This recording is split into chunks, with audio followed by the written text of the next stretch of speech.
listening friends. नमस्कार श्रोता मित्रों, It is a delight and pleasure for us to join you again today. एक बार फिर से आपके साथ सम्मिलित होकर हम बहुत खुश और आनंदित हैं। We have begun talking about the fruit of goodness. हमने भलाई के फल के विषय पर बात करना प्रारंभ किया है। And I mentioned that of all the fruit of the Spirit, goodness and generosity is the one fruit which seemed to be more exclusively, more uniquely an attribute of God. और मैंने बताया था कि आत्मा के सारे फल में से भलाई और उदारता ही एक ऐसा फल है जो अधिक नवीनता और अधिक अनोखेपन से परमेश्वर को प्रकट करता है। Goodness is who God is. भलाई का अर्थ है परमेश्वर कौन है। Think with me for a minute. एक मिनट के लिए मेरे साथ मिलकर सोचें। If there is an innocent man crucified, we would say, wow, isn't that incredible? यदि कोई निर्दोष व्यक्ति क्रूस पर चढ़ाया जाता है तो हम कहते हैं वाह कितना अविश्वसनीय है। But when God dies on a cross for you and for me,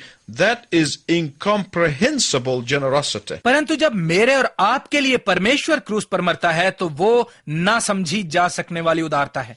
God who left the glories of heaven. वो परमेश्वर जिसने महिमित स्वर्ग छोड़ा। God who was there before the creation of the world. परमेश्वर जो सृष्टि की रचना से भी पहले वहां था। And yet out of generosity he left it all. और फिर भी उदारता के कारण उसने वो सब छोड़ दिया। He took off his glory like a robe. उसने एक चोगे के समान अपनी महिमा को उतार दिया। He came down as an embryo in a virgin's womb. वो एक भ्रूण के रूप में एक कुंवारी के गर्भ में आ गया। Lived as a poor man. एक निर्धन के समान जिया। Healed the sick without charge. बिना कीमत लिए बीमारों को चंगा किया। Raised the dead. मुर्दों को जिलाया। Filled the hungry. भूखों को खिलाया। And then he hung on a cross like a criminal in order to satisfy the justice of God. और फिर वो परमेश्वर के न्याय को पूरा करने के लिए एक अपराधी की तरह क्रूस पर लटक गया। Why? क्यों? So that whosoever comes to him, believing, repenting, and turning to him, will be eternally saved from hell to heaven. ताकि जो कोई मुड़कर पश्चाताप करते हुए और विश्वास करते हुए उसके पास आए,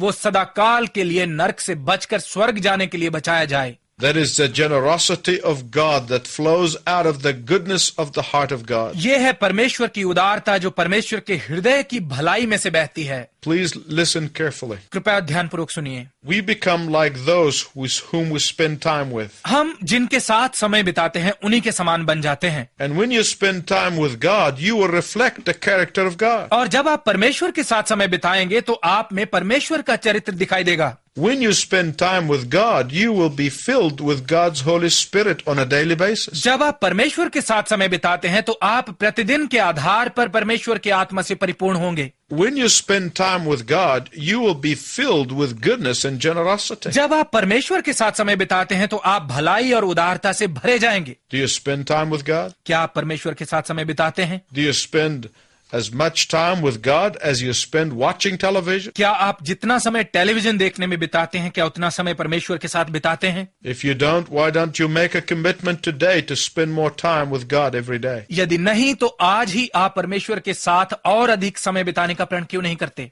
Agathos is generosity that is born of goodness of character produced by the Holy Spirit within us. एगाथोस वो उदारता है जो हमारे अंदर पवित्र आत्मा के द्वारा उत्पन्न किए चरित्र की भलाई से पैदा होती है। That is who God is. ये है परमेश्वर। We will continue in this broadcast to talk about goodness and generosity. इस प्रसारण में भी हम भलाई और उदारता के विषय में बात करना जारी रखेंगे। What I'm going to tell you is very important. मैं जो आपको बताने वाला हूँ वो बहुत ही महत्वपूर्ण है। There are so many Christians who think that the Christian life is a drag. ऐसे बहुत सारे मसीही हैं जो सोचते हैं कि मसीही जीवन एक घसीटने वाली वस्तु है। There are some in the churches who think that the Christian life is hard work. कलीसियाओं में कुछ ऐसे लोग हैं जो सोचते हैं कि मसीही जीवन एक कठिन काम है। To some Christians, they think the Christian life is a drudgery. कई मसीहियों के ख्याल में मसीही जीवन एक कड़ा परिश्रम है। Let me declare to you as loud and as clear as I can मैं जितना जोर से ये घोषणा कर सकता हूँ करता हूँ that this is not the Spirit-filled life. कि ये आत्मा परिपूर्ण जीवन नहीं है। This is not the life of the Spirit of God. ये परमेश्वर के आत्मा से भरा हुआ जीवन नहीं है। The Spirit-filled life is this. आत्मा परिपूर्ण जीवन ये है। The closer you get to the flame of the Spirit, the more joyful you'll become. जितना अधिक आप आत्मा की आग के पास जाते हैं उतना ही अधिक आप आनंदित बनते जाएंगे। The Spirit-filled life is the closer you get to the Spirit's fire, the purer you become. आत्मा परिपूर्ण जीवन है कि जितने अधिक आप आत्मा की आग के पास जाते हैं उतने अधिक आप शुद्ध होते जाएंगे. The Spirit-filled life is the closer you get to the Spirit's light, the more glowing you become. आत्मा परिपूर्ण जीवन है कि जितना अधिक आप आत्मा की ज्योति के करीब जाते हैं उतने ही रोशन आप होते जाएंगे. The nearer you get to the fountain, the more overflowing you become. जितना अधिक आप सोते के करीब जाते हैं उतना अधिक आप ऊपर तक भरे जाएंगे. The closer you walk with Jesus, the more like him you will become. जितना करीब यीशु के साथ आप चलेंगे उतना ही अधिक आप उसके समान बनेंगे. People will become like their leaders. लोग अपने अगुओं के समान बनते हैं. And when you live the Spirit-filled life, you will become like your leader. और जब आप आत्मा परिपूर्ण जीवन जीते हैं आप अपने अगुए के समान बनेंगे. Do you want to bear the fruit of goodness and generosity? क्या आप उदारता और भलाई का फल लाना चाहते हैं? Then get filled of the Spirit of God on a daily basis. तो फिर प्रतिदिन के आधार पर परमेश्वर के आत्मा से परिपूर्ण होइए.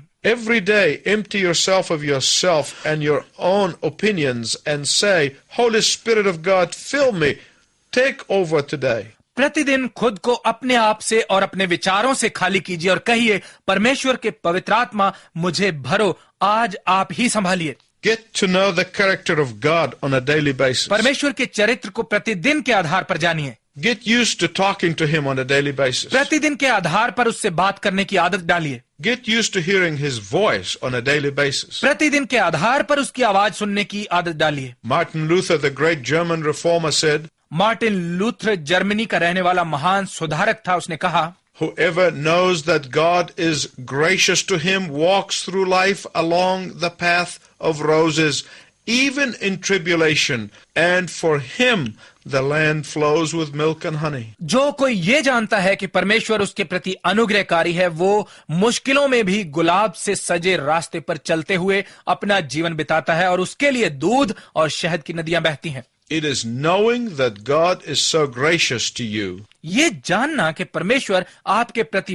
बहुत अनुग्रहपूर्ण है. and it is your understanding, comprehending, appreciating, and responding to that graciousness of God और ये परमेश्वर की उस अनुग्रह पूर्णता के प्रति लगातार आपकी सूझबूझ, समझ, प्रशंसा और प्रतिक्रिया ही है that will fill your spirit with life. जो आपके आत्मा को जीवन से भरेगी. There is a common psychological disorder in children which is called attention deficit disorder. बच्चों में आम तौर पर पाया जाने वाला एक मानसिक विकार है जिसे एकाग्रता की कमी कहा जाता है. Those who have this problem have difficulty concentrating and focusing on the task at hand. वो जिन्हें ये समस्या होती है उन्हें दिए गए काम पर ध्यान लगाने और केंद्रित रहने में कठिनाई होती है. I am convinced that the vast number of Christians must have this problem. मुझे यकीन है कि बड़ी संख्या में मसीहियों को भी ये समस्या है.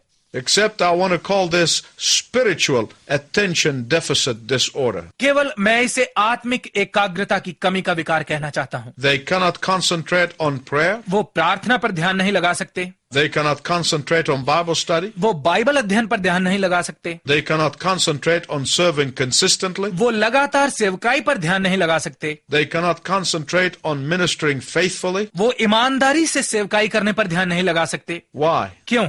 Like that child with that particular disorder, they are fighting too many biological and learned forces that easily distracts them. इस खास विकार से पीड़ित उस बच्चे के समान ही कई मसीही भी बहुत सारी शारीरिक और निपुण शक्तियों से लड़ रहे हैं जो आसानी से उनका ध्यान भंग कर देती हैं. To be sure, we are fighting many things. ये निश्चित है कि हम बहुत सारी चीजों से लड़ रहे हैं. We have to fight fallen nature distraction. हमें गिरावट में चले गए स्वभाव के ध्यान भंग के साथ लड़ना पड़ता है. We have to fight the devil distraction. हमें शैतान के हमारा ध्यान भंग करने के प्रयासों से लड़ना पड़ता है. We have to fight a world system distraction. हमें ध्यान भंग करने वाली संसार प्रणाली से लड़ना पड़ता है. We have to fight television and media distraction. हमें टेलीविजन और इसके ध्यान भंग करने वाले माध्यमों से लड़ना पड़ता है. There is only one way that you and I can overcome these distractions. केवल एक ही तरीका है जिससे हम इन ध्यान भंग करने वाली सब बातों और चीजों से बच सकते हैं. There's only one way you and I can develop the character of God. केवल एक ही तरीका है जिससे आप और मैं परमेश्वर का चरित्र विकसित कर सकते हैं, And that way is by making time to be with Him every single day. और वो है प्रतिदिन उसके चरणों में बैठने का समय निकालना। You might have to get up 1 hour early in the morning. शायद आपको सुबह 1 घंटा पहले उठना पड़ेगा। You might have to watch 1 hour less television. शायद आपको 1 घंटा टेलीविजन कम देखना होगा। You may have to have someone to hold you accountable for spending time with God. शायद परमेश्वर के साथ समय बिताने के लिए आपको किसी को जवाब देना पड़ेगा। Do whatever it takes to be filled daily so that you can develop the fruit of goodness and generosity. प्रतिदिन परिपूर्ण होने के लिए चाहे कुछ भी करना पड़े कीजिए, ताकि आप भलाई और उदारता का फल विकसित कर पाएं। Let me tell you a story that is a telling story, but it will demonstrate what I'm trying to tell you. मैं आपको एक कहानी बताता हूं जो एक प्रचलित कहानी है, परंतु ये वो प्रकट करेगी जो मैं आपको बताने का प्रयत्न कर रहा हूं। This is a true story that happened in the 50s in a large city. ये एक सच्ची कहानी है जो 50 के दशक में एक बड़े शहर में घटी। A beggar stopped a well-dressed businessman on the street in that large city and asked the businessman for a small amount of money. उस बड़े शहर में एक दिन एक भिखारी ने सड़क पर जा रहे सूट बूट पहने एक व्यवसायी को रोका और उससे कुछ पैसे मांगे। Taking a good, long, hard look into the beggar's unshaved face, the businessman asked, उस भिखारी की बढ़ी हुई दाढ़ी और चेहरे को देर तक अच्छी तरह से देखने के बाद वो व्यवसायी बोला, "Don't I know you from somewhere? ऐसा नहीं लगता कि मैं तुम्हें कहीं से जानता हूँ? Have I met you somewhere? Your face is familiar." क्या मैं पहले तुमसे कहीं मिला हूँ? तुम्हारा चेहरा जाना पहचाना लगता है। The beggar said, "You should. I am your former classmate. Remember our classroom and the teacher and so." भिखारी ने कहा, हाँ, तुम्हें याद होना चाहिए, मैं तुम्हारा पुराना सहपाठी हूँ, याद है हमारी कक्षा, हमारा अध्यापक और कई कुछ। The businessman's face lit up with recognition. व्यवसायी का चेहरा पहचान से खिल उठा। He said, "Why, Sam, of course I know who you are." उसने कहा, क्यों सैम, निश्चय ही मुझे पता है तुम कौन हो। Without any further questions, the businessman pulled out his checkbook and wrote him a large check. बिना कोई और प्रश्न पूछे उस व्यवसायी ने अपनी जेब से अपनी चेकबुक निकाली और एक बड़ा सा चेक काट कर उसे दिया। And then he said to him, "Here, take this, go to the bank and get a new start." और फिर उससे कहा, ये लो, बैंक जाओ और नई जिंदगी शुरू करो। It doesn't matter what happened in the past. What is important is the future. अतीत में जो हुआ वो कोई मायने नहीं रखता, भविष्य अधिक महत्वपूर्ण है। And then the beggar and the businessman went their own ways. और फिर वो भिखारी और व्यवसायी अपने अपने रास्ते चले गए। Tears welled up in the beggar's eyes as he walked toward the bank nearby. पास के बैंक की तरफ जाते हुए उस भिखारी की आंखों में आंसू छलक पड़े। Stopping at the bank, he peered through the glass and he saw a well-dressed bank teller. Bank के बाहर रुककर शीशे में से अंदर झांकते हुए उसने सूट बूट पहने बैठे हुए बैंक के खजांची को देखा। He looked at the spotlessly clean interior and the highly polished floor. उसने बैंक की शानदार दाग रहित सजावट और चमकदार फर्श पर ध्यान दिया। And then he looked at his filthy rags and he thought to himself, "I can't go in there. और फिर उसने अपने फटे पुराने चिथड़ों को देखा और सोचा, मैं अंदर नहीं जा सकता। They will not take this check from me. वो मुझसे ये चेक नहीं लेंगे। They will think I forged it. वो सोचेंगे कि मैंने इस चेक पर नकली हस्ताक्षर किए हैं। They will not give me that kind of money." वो मुझे इस प्रकार का पैसा नहीं देंगे। As he muttered these words to himself, he turned away and left, jamming the check into his pocket. अपने आप में ये शब्द बड़बड़ाते हुए उसने चेक को अपनी जेब में ठूंसा और वापस मुड़ गया। The next day, the two men happened to meet again. अगले दिन उसकी भेंट फिर उसी व्यवसायी से हो गई। The businessman looked very surprised and he said to him, he said, "Why, Sam, why didn't you cash that check?" वो व्यवसायी बहुत हैरान हुआ और उसने उस भिखारी से कहा, सैम, क्यों तुमने चेक कैश क्यों नहीं करवाया? Did you gamble it? क्या तुमने इससे जुआ खेल लिया? Did you drink it? क्या तुमने इसकी शराब पी ली? No, said the beggar, भिखारी ने कहा, नहीं। as he pulled the check out of his dirty shirt pocket and told his friend why he did not cash the check. अपनी गंदी सी कमीज की जेब से चेक निकालते हुए अपने मित्र को उसने बताया कि उसने चेक क्यों कैश नहीं करवाया। The businessman looked him in the eye and said, उस व्यवसायी ने उसकी आंखों में देखा और कहा, "Listen, my friend, सुनो मेरे दोस्त, what makes the check good is not your clothes or your appearances, but my signature. Check की कीमत तुम्हारे कपड़े या तुम्हारी दिखावट से नहीं है, परंतु मेरे हस्ताक्षर की वजह से है। Go and cash it. जा और इसे कैश करा। Beloved listening friends, listen to me carefully. प्रिय श्रोता मित्रों, कृपया बहुत ध्यानपूर्वक सुने। I want to tell you that there are many Christians who are spiritually in rags. मैं आपको बताना चाहता हूं कि ऐसे बहुत सारे मसीही हैं जो आत्मिक रूप से चिथड़ों में हैं। Oh, they may be dressed well, clothes-wise, वो पहरावे के तौर पर चाहे उनके कपड़े बहुत बढ़िया लगते हों, but spiritually they are tattered and bedraggled. परंतु आत्मिक रूप से वो कीचड़ से भरे हुए और फटे हुए हैं। They look at the fruit of the Spirit of love, joy, peace, patience, kindness, goodness, faithfulness, gentleness, and self-control from the outside, and they say, I cannot do that. वो प्रेम, आनंद, शांति, धीरज, कृपा, भलाई, विश्वास योग्यता, नम्रता और संयम के आत्मा के फल को बाहर से देखकर ही कहते हैं, ये मुझसे नहीं हो सकता। Just like that beggar. बिल्कुल उस भिखारी के समान। They read these words from Galatians chapter 5 verse 22 and they say, that is impossible. वो गलतियों की पत्री 5 अध्याय के 22 पद के इन वचनों को पढ़कर कहते हैं, ये असंभव है। Like that beggar on the outside of the bank looking in and saying, I can't do that. बिल्कुल वैसे ही जैसे वो भिखारी बैंक के बाहर खड़े खड़े ही अंदर देखकर कहता है, ये मुझसे नहीं होगा। And the devil loves to see you in that defeated mode. और आपको इस पराजित स्थिति में देखना शैतान को बहुत अच्छा लगता है। The devil loves to see you helpless in a state of resignation. आपको समर्पण की दशा में असहाय देखना शैतान को बहुत अच्छा लगता है। But here's the good news. परंतु ये है खुशखबरी। God comes in through his word and says, परमेश्वर अपने वचन के द्वारा आकर कहता है, it is not your spiritual rags that matter. तुम्हारे आत्मिक चिथड़ों से कोई फर्क नहीं पड़ता। It is not your effort that will help you. तुम्हारी अपनी कोशिशों से कुछ नहीं होगा। It is not your trying harder that will bless you. तुम्हारे सख्त प्रयत्नों से तुम्हें आशीष नहीं मिलेगी। It is not your public image that you are trying to project that will bless you and help you. तुम्हारा सार्वजनिक रूप नहीं है जो तुम प्रस्तुत करने का प्रयत्न कर रहे हो कि ये तुम्हें आशीषित और तुम्हारी मदद करेगा। No, no. नहीं नहीं। Listen to Galatians 5:24 and 25. गलतियों की पत्री 5 अध्याय के 24 और 25 पदों को सुनिए। और जो मसीह यीशु के हैं, उन्होंने शरीर को उसकी लालसाओं और अभिलाषाओं समेत क्रूस पर चढ़ा दिया है। यदि हम आत्मा के द्वारा जीवित हैं तो आत्मा के अनुसार चलें भी। God is telling us the following.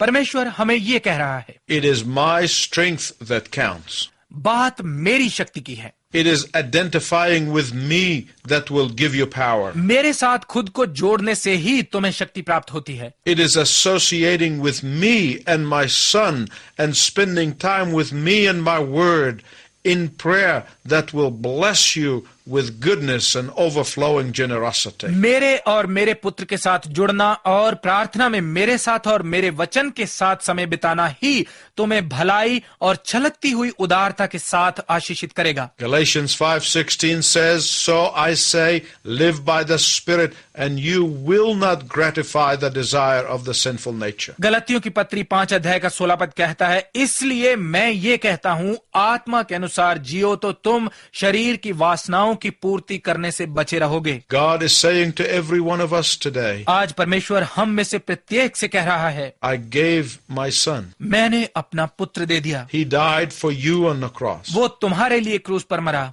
It is Jesus' signature that counts. ये यीशु के हस्ताक्षर हैं जिनकी कीमत है। The Holy Spirit is your bank. पवित्र आत्मा आपका बैंक है। Go and cash the check. जाओ और चेक को कैश कराओ। It is God the Father's signature that counts. ये पिता परमेश्वर के हस्ताक्षर हैं जिनकी कीमत है। Will you do that today? क्या आज ही आप ऐसा करेंगे? It is my deep desire and prayer that you do. ये मेरी गहरी इच्छा और प्रार्थना है कि आप ऐसा करें। Until we meet again, I wish you God's richest blessing. दोबारा मिलने तक मैं आपके लिए परमेश्वर की उत्तम आशीष की कामना करता हूँ।